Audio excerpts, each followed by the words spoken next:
আল্লাহ বললেন নারুল্লাহ, আল্লাহর আগুন বড় ভয়ঙ্কর।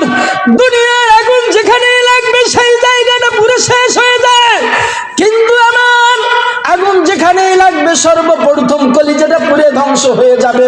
সুতরাং সেই জাহান্নামের আগুন থেকে বাঁচার দরকার আছে না নাই?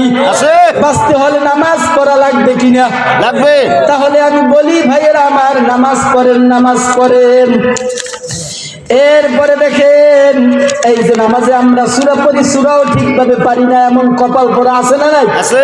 বিশ্বনবী বললেন লাম জিল ফিত তাওরাত ওয়ালা ফিল ইনজিল ওয়ালা ফিল জাবুর ওয়ালা ফিল কুরআন।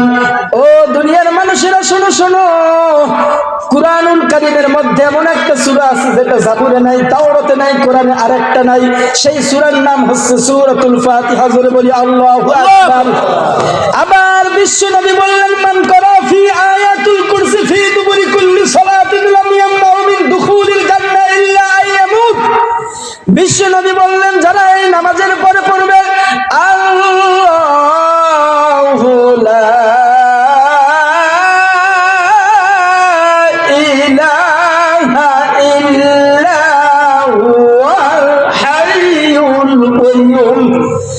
যদি আপনি এই নামাজ বাদে এই আয়াতুল কুরসি পড়তে পারেন, পাঁচ ওয়াক্ত নামাজ বাদে, বিশ্বনবী বলেন ইল্লা আইয়ামুত, মৃত্যু হয় না। এই জন্য এই লোকটা শুধু জান্নাতে পারে না, জান্নাতে যেতে পারে না। জোরে বলি সুবহানাল্লাহ। এখন যদি বলি বাবা আয়াতুল কুরসি কে কে পারেন হাত তোলেন, আমার মনে হয় বেশি মানুষ তুলতে পারবে না। আপনার কাছে আমার প্রশ্ন, এই ঘরটা তো সোনের ঘর ছিল, এই ঘরটা তো টিনের দোতলা ঘর ছিল, এই ঘরটা তো আরো ছোট্ট ছিল, সেখান থেকে কষ্ট করে করে সোনের ঘর থেকে টিনের ঘর, টিনের ঘর থেকে বিল্ডিং এর ঘর, তারপর টাইলস মুজাক স্থাপত্য যত ডিজিটাল আছে সমস্ত সবকিছু বসাতে পারলেন, কিন্তু আয়াতুল কুরসিটা শিখতে পারলেন না। এই ব্যর্থতা আপনার আমার। জন্য বলেন ঠিক কিনা? ঠিক।